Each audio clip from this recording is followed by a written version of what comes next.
Hello, everyone, and welcome to another wonderful Friday evening. Today, we're going to be learning about this cute little thing right here.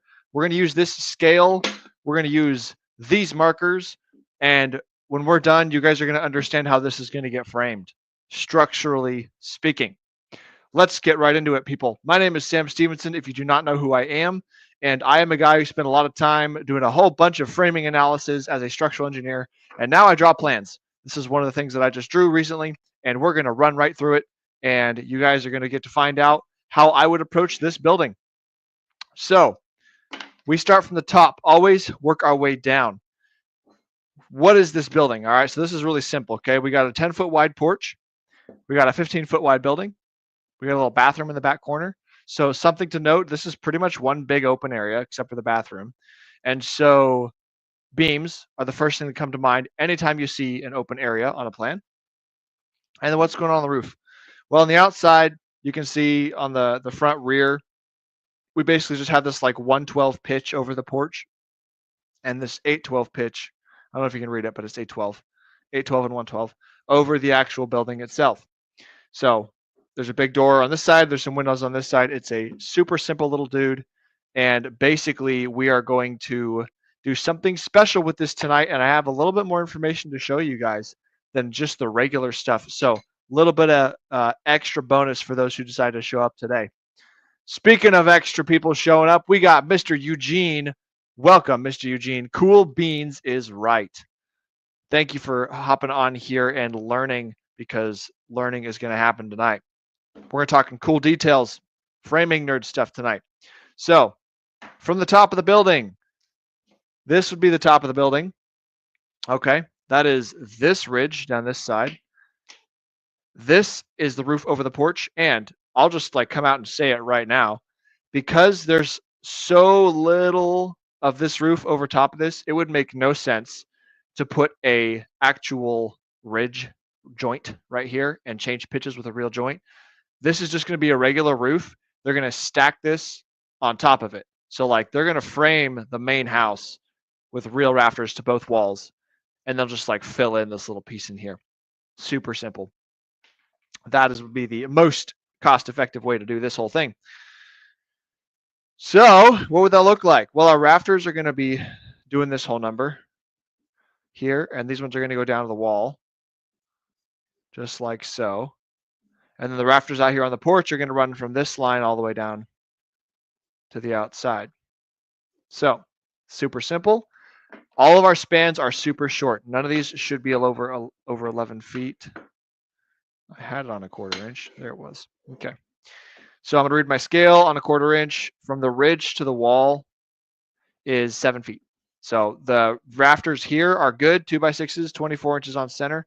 Those can go 11 feet horizontally from support to support, so wall to ridge. So we're good there. And on this side, the porch is only 10 feet. So, you know, that's not 11 feet. That's 10 feet. So big old check. We're good to go on that side. So what are we going to do? We are going to know that this is taken care of from the roof's perspective. But on this side, we're going to do a special detail tonight, and we're not going to support the ridge. We're actually going to leave the ridge totally unsupported. We're not putting braces up in the attic. Now, what are we going to do? I'll talk about this on the back of this paper. But basically, what we're going to do is we're going to run the ceiling joists, the rafters, like so, and we're going to pay special attention to the joints right here. And then we're not going to put any bracing up under this ridge right here. So we're going to build a little job built truss thingy is what we're going to do. And that whole thing is going to self-resolve all of its internal loads, and you can just set it down on top of the walls, and it's all good to go. Now, you're not going to build it like this and set it down on the walls. Obviously, when you actually build these things, the amount of weight the sticks produce is not enough to cause a problem. So, you know, everything's adjusted, not a big deal. But you would make sure that these joints are connected properly before you continue building. So we're actually not going to support this entire ridge all the way down the building. So the roof plan is basically done. I would say, hey, job built truss this whole area. And then if the framer knew what he was doing, we would say great. And if not, we'd tell him how to do it with a table and some text and stuff like that. That is the roof. Clean and simple. We're going to come back to this. Ceiling, also very simple. You could imagine that the ceiling in this whole area is now very important because it is a system of the roof. And so we have to be very specific with how we build the ceiling in here. And this thing's only 14 feet. So if it was me, I'd say here's an attic access. They might want to throw some stuff up here, and that's pushing the 14-foot 2x6 limit. And our rafters are already 24 inches on center, right? Keep this in mind. We want to tie every rafter to every ceiling joist. So we need to match the spacing of our rafters to ceiling joist, and that is a little bit too much. So we're going to bump these up to 2x8s, but we are going to run them across like this all the way. We're going to pretty much ignore the fact there's a bathroom here. If you wanted to use 2x6s in this area to save like 3 pennies, then you could do that, but I personally wouldn't. All right, and then of course this is just going to go right across and nest right into our rafters on the edge of the roof. So easy, done there. Now, on our ceiling plan, this is exactly what it would look like. There are no beams. There are, in fact, headers. There'd be a nice big header right there. There would be 3 headers right here. We got a door right there, a little window right there, and that is about it. You would also note that, hey, we got an attic access, so you're probably going to do something special, maybe double the ceiling joists up around that thing, something like that. So, roof plan, ceiling plan, good to go. Now, if we were doing bracing and supports and stuff, what I'd probably do is you'd think like, hey, I got to support the middle of this ridge, and there's nothing in the middle of this. There's a wall right here, so this portion would be good because I could use the wall. This entire portion is not, so I'd probably run a beam. Like if somebody was a little chicken bitch and didn't know how to use this, and they're afraid of it, and they don't understand science, then you could probably run a beam across, a beam this way, and a beam this way. Well, you have to land on the bathroom wall here. What you don't want to do is you don't want to run across this whole thing with a beam because that's a massive, just stupid length. So you're going to create a short span beam here, beam this way, put the roof on it. Then you're good to go. You don't have to worry about it. But if you want to save money on all those beams and all that extra framing, then you're just going to put a few nails in the right spot. Okay? How do we do that? We're going to talk about the job built truss. Boy, that kind of bleeds through, but that's okay. All right, so the job built truss. Remember, why do we want to use a job built truss? So if I just take 2 sets of rafters, like so, and I set them on top of some walls, like so, and I don't do anything else, what's going to happen is these rafters are feeling the weight of themselves. They're feeling the weight of the roof you put on top after you're done. They're feeling the weight of the drywall if there's drywall nailed to them. They're feeling lots of weight, right? So what they're going to want to do is they're going to want to go down. And you have to imagine in this situation, what you have created is 3 hinges. This is a hinge, this is a hinge, and this is a hinge. And if I take this and let's say I fix this point to the ground because it's bolted to the ground, and I fix this point to the ground, so these points can't move, but they can rotate, then what's going to happen to the structure if the weight settles in is this guy's going to rotate out to here. This guy's going to rotate out to here. And this dude, these are going to maintain the same length, right? So they're going to shift down here, and they're going to come over here to the center somewhere, and they look like this. You know, those tips would stay together. But like something like that, right? It's going to settle down. It's going to squish in, right? That's called wall thrust.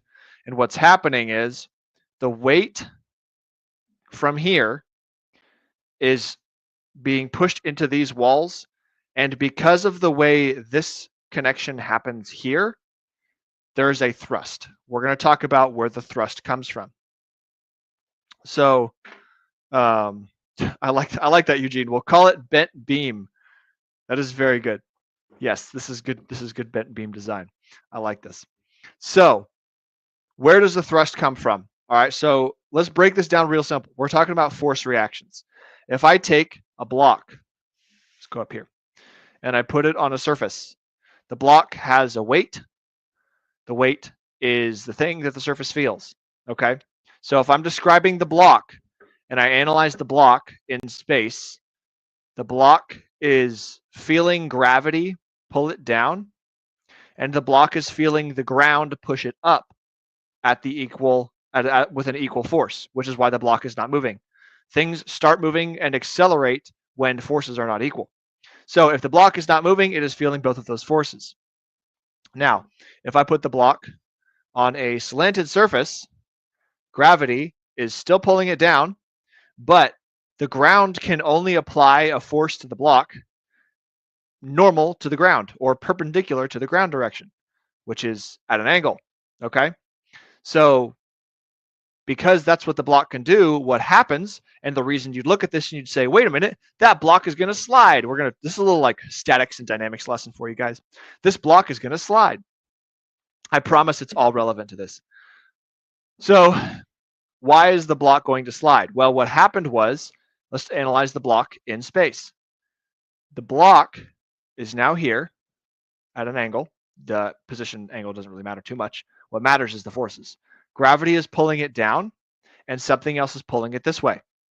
Okay, well, one of the cool things we can do with a force, also known as a vector, is we can break apart the vector into like components that both equal up to this, like, the same thing. So we could say the same thing, right? So if I push something in this direction, it's the same thing as saying I'm going to push it in this direction by this much and this direction by this much.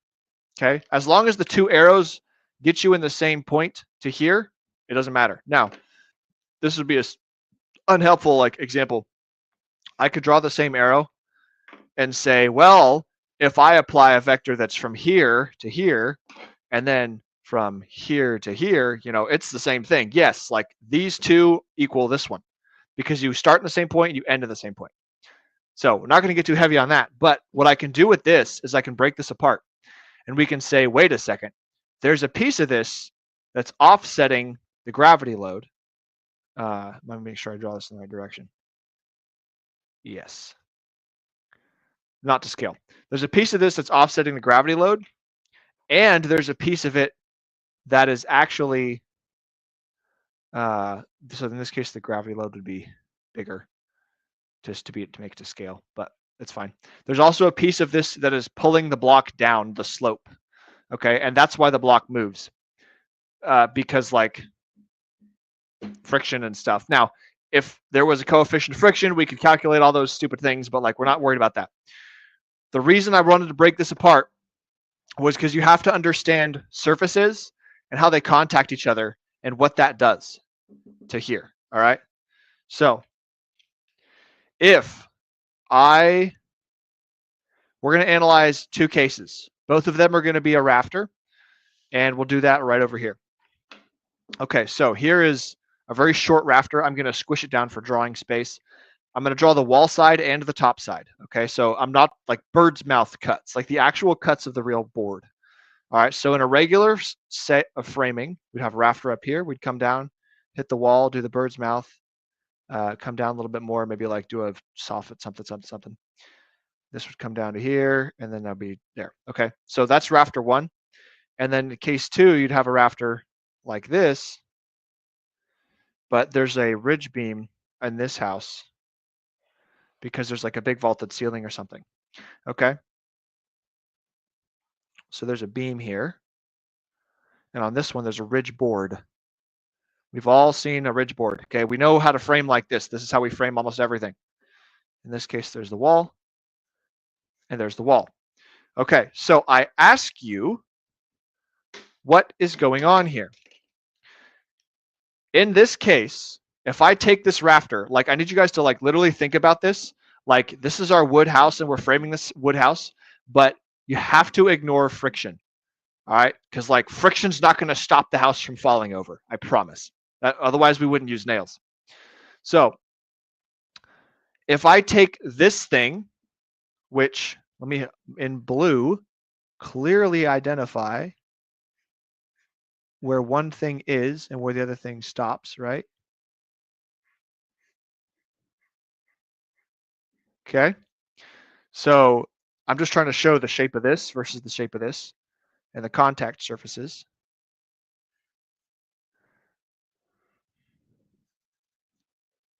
All right.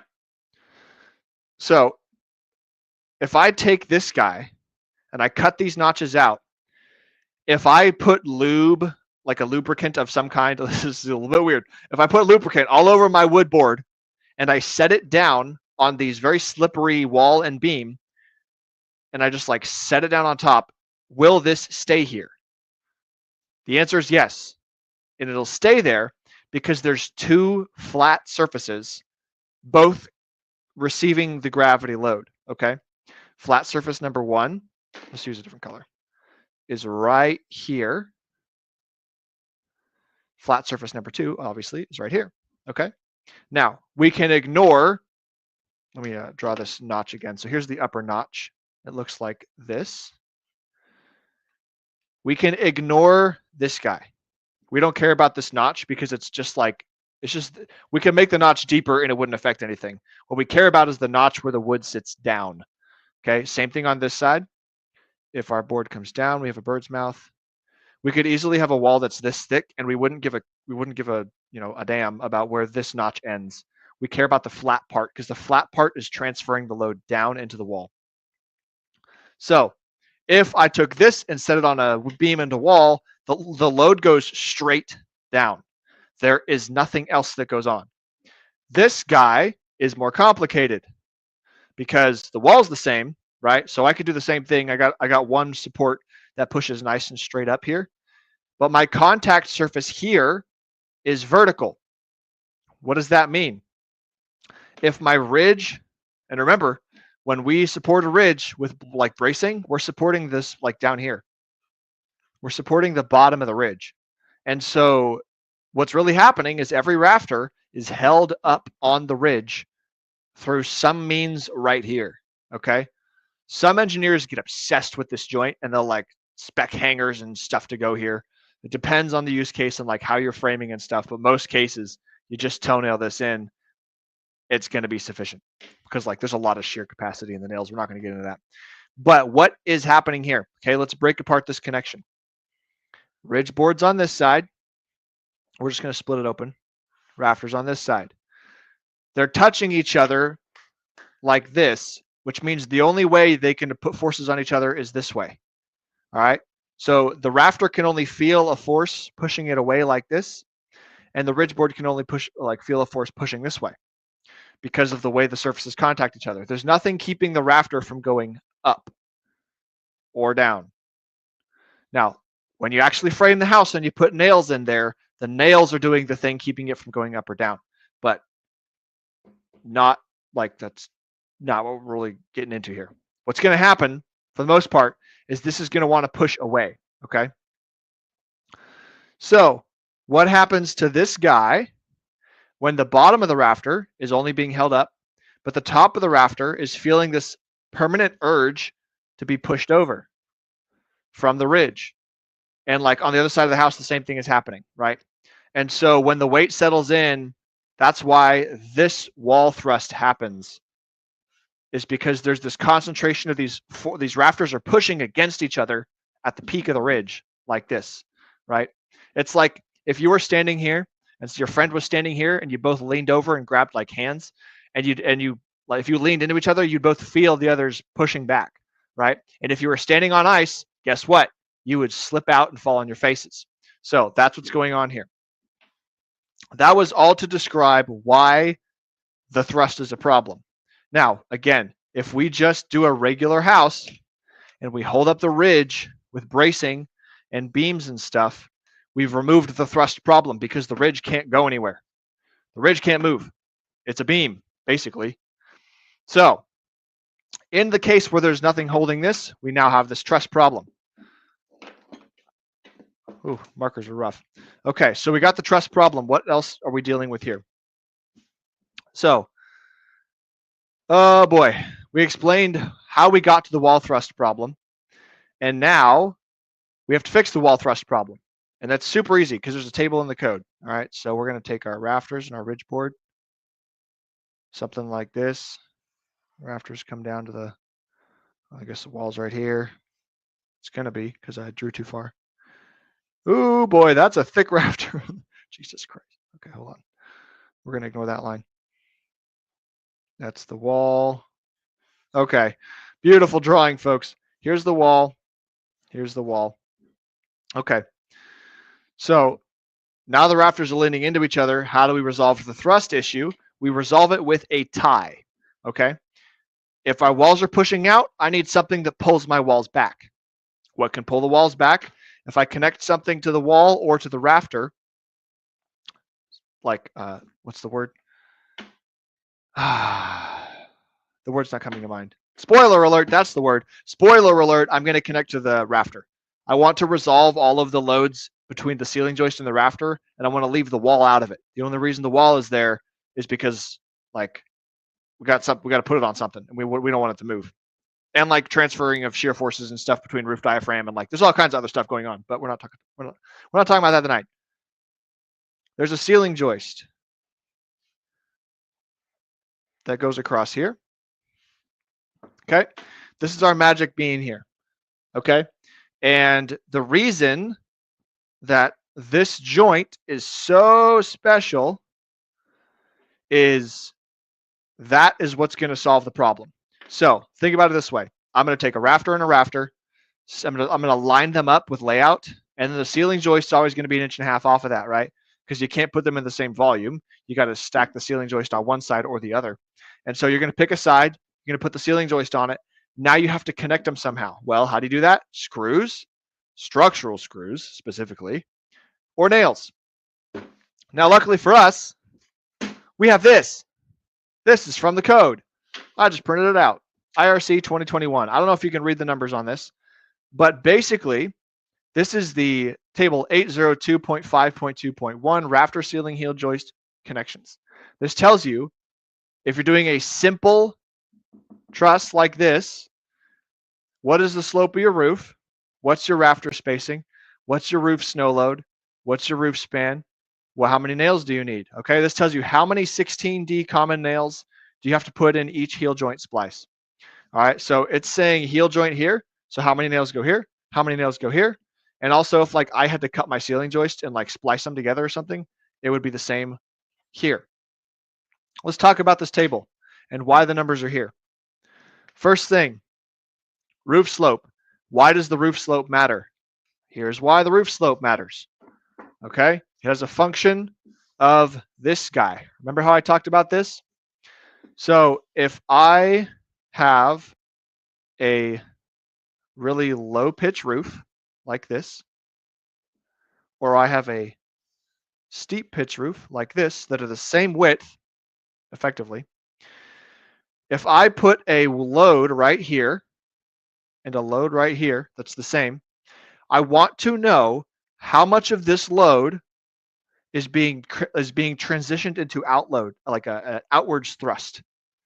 Same thing here. Now, if I exaggerate this, you're going to totally get it. Like you're going to conceptually get it because you've probably worked with like things where you've used leverage in this way in the past. If I exaggerate this over here in the corner and I do a roof peak that's like this, you could imagine like playing cards, right? If I put a load like this, there's almost no thrust at the bottom of this, right? It's like if I push down on this, it's basically pushing straight down on the ground.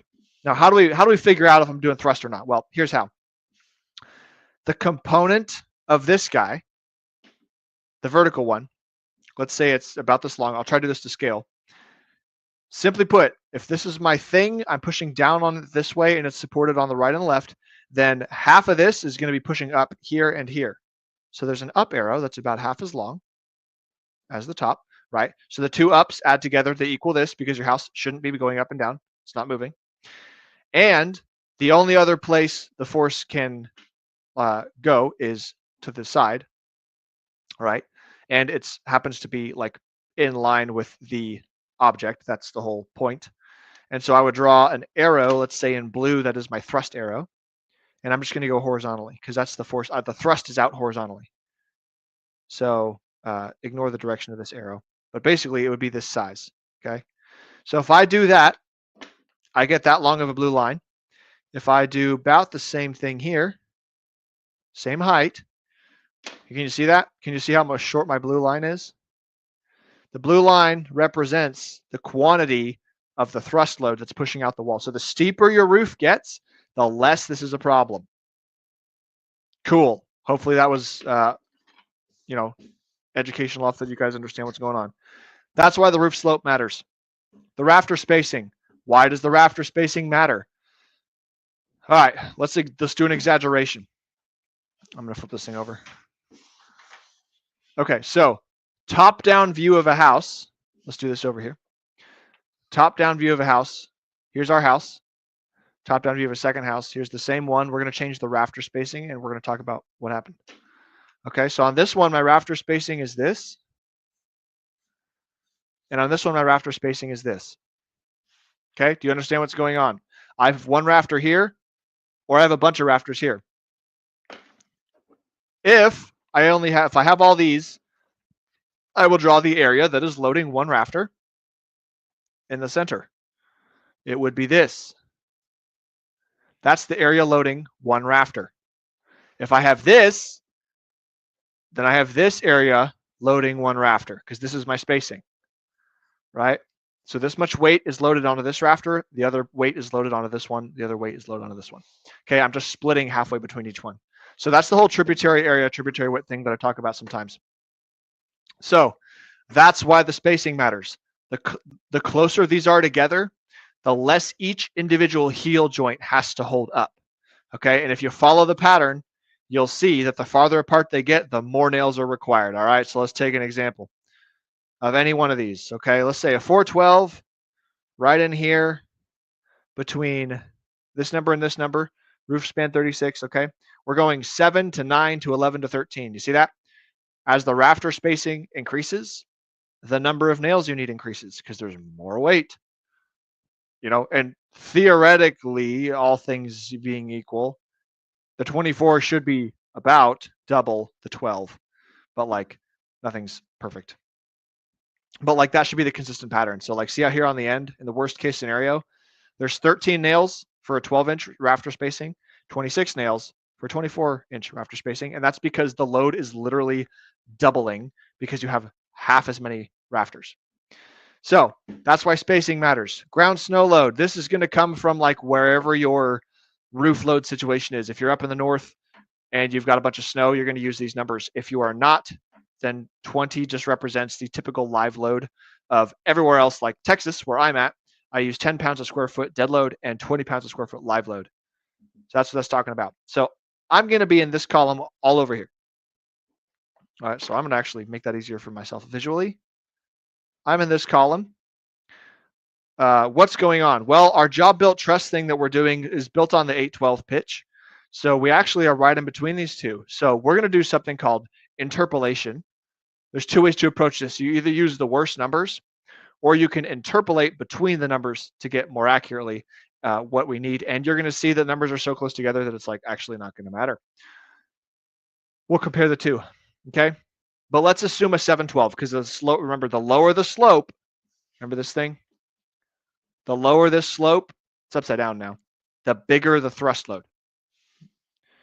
And you can see that in the table. Look at this. Huge 70 pound per square foot snow load. If I go way down here and I look at this batch of numbers for the 912 roof, it's way smaller than the 312 roof. Look at that, 34 nails in one heel joint splice. That's a lot of nails. All right, so back to over here. And then roof span in feet, 12, 24, or 36. Now, why does the roof span matter and what does the roof span mean? Okay, I'm going to draw our two houses again, same as up here in the corner, a little bit bigger this time. Here's one house, and here's the other house. Okay, what's different is the roof span. So in this case, if I drew my roof plan, my gables on the left and the right, I got a ridge going down the middle. On this one, I have the same thing, gables going left to right, ridge down the middle. Now, here is why the roof width, which is this number, W here, how wide is the roof spanning, matters, okay? All this roof weight is what produces the thrust load. The heavier your roof, the more weight on your roof, the more weight on your rafters, the more thrust load, okay? So if we're analyzing tributary area, again, which I'll consistently do in pink, Then we're going to do this. What's the tributary width down this ridge? It's about halfway down each. I didn't quite get it there. It's about halfway down each one of these. Okay, what's tributary width? We're going to go halfway from the ridge to the wall on both of these. Okay. Which one of these areas is bigger? Sum total, right? If I'm going to use a single rafter to span both of these cases, then my heel joint right here on this house is twice as heavy, or twice, it's being loaded twice as much. If this is 2W, twice as much as this one, then this is twice as much load. If this is my, let's say, force, my thrust force, this is 2 times my thrust force, okay, over here, because I have twice as much area to hold up. That's the roof width part, and that's why that matters. So we're getting close to figuring out, guys. I just want to know how many damn nails I got to put in the thing. Like, I'm literally going to tell my framer, hey, do a job built truss here. Make sure you put this many 16 penny common nails in the heel joint, and then we're good to go. We don't got to worry about it. That is the whole point of doing this. We're saving money. So, and speed and time and material. We're saving everything. Okay, here we go. What do we got? That's why that matters. So what do we have in our case? Well, we can do a double interpolation here, because what I have is actually a 15-foot wide building. And I happen to, I'm not going to flip it over, but my building was 15 feet wide. And so my number in here is actually 15. Okay. Now, which one's worse in terms of a bigger load? 12-foot roof or 15-foot roof? Use the same concept. Which one's more load? The wider house or the narrower house with less material? Okay. So if I have a 15 and I use the numbers in the 12 column, that's not okay. If I use the numbers in the 24 column, that is okay, because this number is worse. I would be being conservative. Okay. When you're engineering something and you are trying to figure out what number, what table you want to use, you have lots of leeway to be extra conservative. Extra conservative means bigger safety factor. Safety factor means less likely for you to die. Okay. So I could use the 24 column, and you're going to find out what's going to happen. So make this real quick. What is my rafter spacing? Is 24 inches on center. So I am here and here, right? And my building is either, well, let's say if I'm conservative, it's 24. So it's this one or this one. All right. Now, this is why we don't do a bunch of extra math, because we could just look at the table and be like, oh, duh. Okay. So I could do a double interpolation here. The interpolation basically means, well, if I stick with the 24, and we're going to ignore my 15. Okay. So the 24 out of 712 said numbers, I need 5 nails. The 24 out of 912 said I need 4 nails. What's halfway between 4 and 5? Well, I can't use 4.5 nails, can I? I can't. But if I did the exact middle, because the 8 is exactly between the 712 and the 912, if I did, actually mathematically that's not technically correct, but it's close enough for us to use the table, I would use the number 4.5. Okay, so let's put 4.5 down here. Now, if I forget the 24 and I only look at the 12 side, if I have a 712, I put 3 in. A 912, I put 3 in. Okay, so my number would be 3. So the most accurate number would be an interpolation of 15 between 3 and 4.5. And I'm going to run you through that real quick so you learn something new. How do I know how many nails I need? Now, some tables, by the way, in the IRC say, hey, interpolation is allowed, which means if your data is like within ranges on the table, you're allowed to interpolate. No extrapolation is ever allowed, because I'm not allowed to like go to the table and be like, oh, well, if the 36 was here and I could use this one, but I have like 100-pound snow load, then therefore I'll just use a linear extrapolation line, and I must need 50 nails. That must be okay. No, that's not okay, because that data is not on the table. It's out of the range. It's out of the scope of this table. So how do I do this? This is my like mental way of keeping this simple. I want the number 15, but my range that I'm given is 12 and 24. Okay, so what do?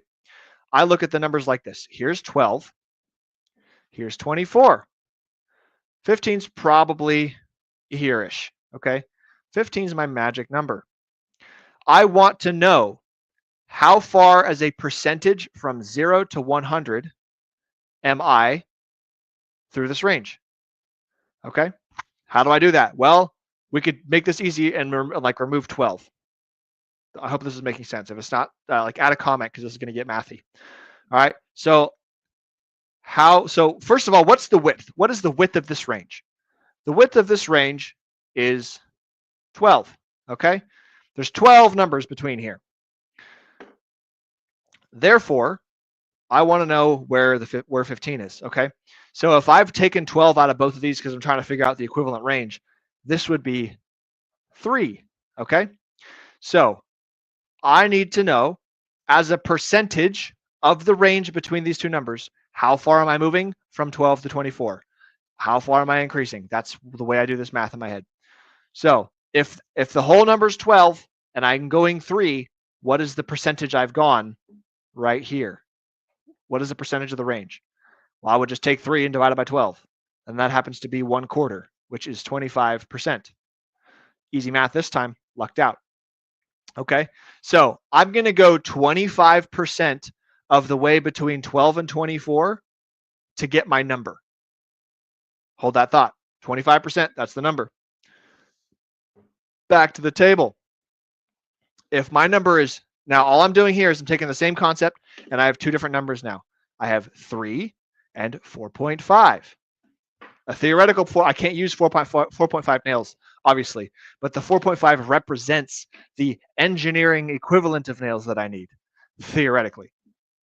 Now, who knows what assumptions they made in this table, but like whatever.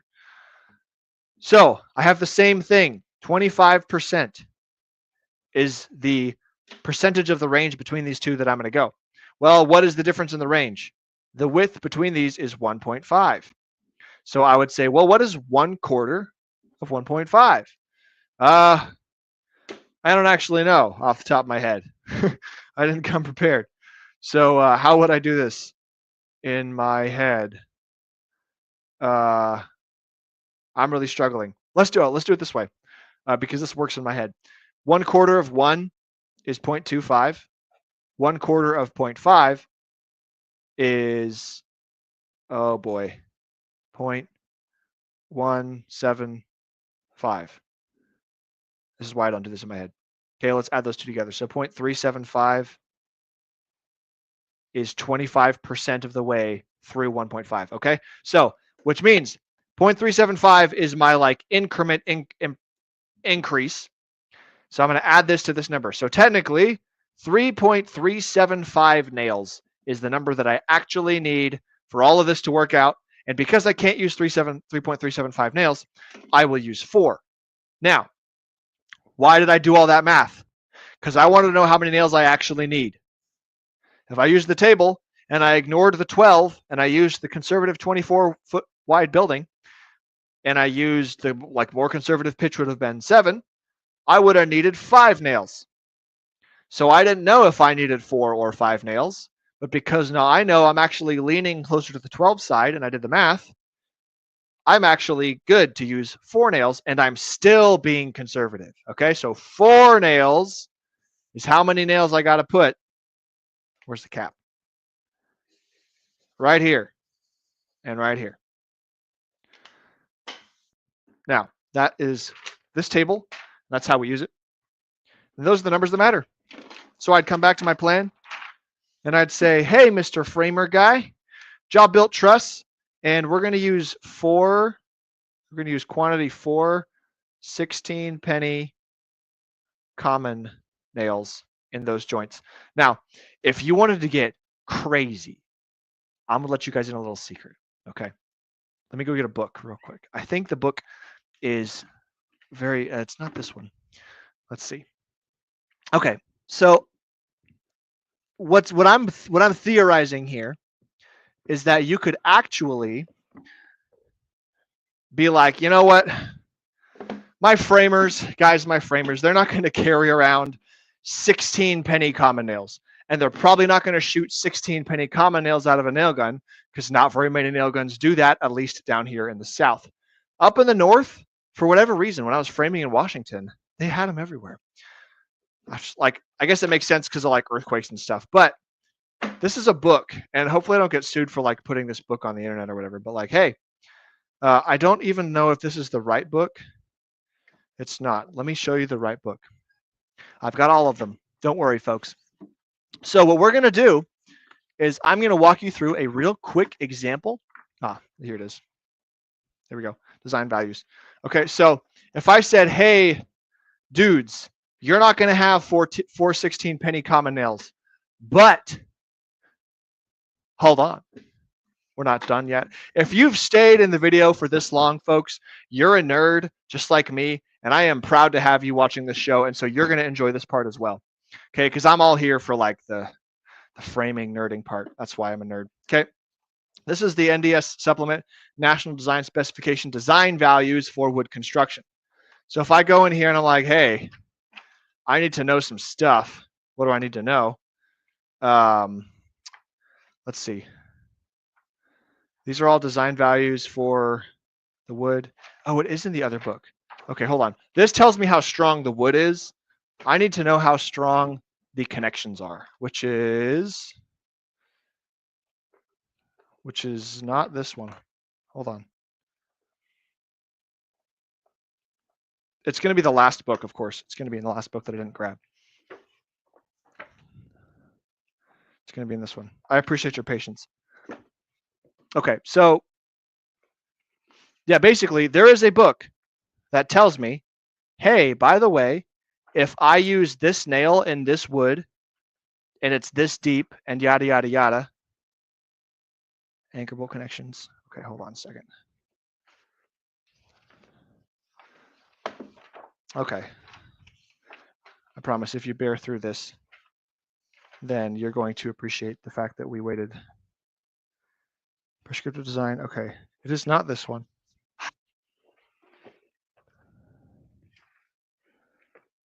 I'm looking for the guy that's got nails in it. I should have prepared this ahead of time. Okay, this is lumber. That's a commentary. Oh, it is this book. Okay, I'm not crazy. And look, I'm almost basically on the right page. And I've used this before. Okay, so what's going to happen here is those are bolts. Here's nails, common nails. All right, here's the picture. I'm looking at this little picture up here in the corner. And if you've never read this book, okay. Here we go. Table 12N. National Design Specification for Wood Construction with Commentary. Common box or sinker steel wire nails, referenced lateral design values. Z for single shear connection, 2-member connection, okay? That's a lot of words. 4, if I take a piece of wood, slap it next to a piece of wood, like the heel joint from our rafter to ceiling joist, and I'm gonna take a nail, and I'm gonna do a single shear connection through it like this, okay? That is what the nail is doing. If I had a double shear connection, I would have an extra hand I would put on the back side. It would look more like a taco, more like this, right? So that's a double shear connection. See that? I got the nail going through 2 pieces of wood on this side, 1 piece of wood on this side, double shear. And that's because there's 2 shearing areas, all right? So like this, if I cut the nail in half right down the middle, connection's gone. For this one, I've got an area here and here between these 2. So here's what we got. This will tell me the equivalent shear strength of my connection based on 4 16-penny common nails in a specific type of wood, okay? Now, we're going to assume southern pine because it's pretty common. I use it all over the place. Different densities of wood will give you different strengths. But you'd have to, honestly, hopefully in the IRC, they say, hey, we're like assuming this is the type of wood here because like the numbers would be different for different kinds of wood. Okay, so if I go in here, you can't read this, but the first thing is like, hey, what is the side member thickness? Which means like, what's the board I'm attaching? Well, they're both nominal like lumber, so 1.5 for both. So 1.5 is all right here. And then I'm going to look at what's my nail diameter. 16 penny common is a 0.162 diameter. So I'm in this row, and it's a common, so 16D says me right there. Look, makes it easy. Southern pine is density of 0.55. Sorry, specific gravity, whatever the heck. It's basically density, but like flipped. So the number is 154 pounds. So if I've got a southern pine board and a southern pine board, and I put a 16 penny common nail between them, and I have full depth on the common nail, there's stuff about that. But basically, if I stick that common nail in there, I get 154 pounds of shear. So 4 would be 4 times 154 pounds of shear. Let's assume it's 150 because that makes my life easier. Actually, we can do the math. It would be 616 pounds. So if I said, well, this is what I need for this whole thing to not fail, but they don't have common nails. What are they probably shooting out of the gun? They're probably shooting the 0.131 diameter nail. That's just like what's most common here at nail guns. This is why you also check the nails your framer is using if you want to be concerned about this kind of thing. Is it ever going to matter? Probably not. Is your house going to fall over? Probably not. But like, hey, if you want to nerd out. So if I go instead to the 0.131 category in the same southern pine, 106 pounds of shear is what I get for each one of those nails. So I would just use simple math.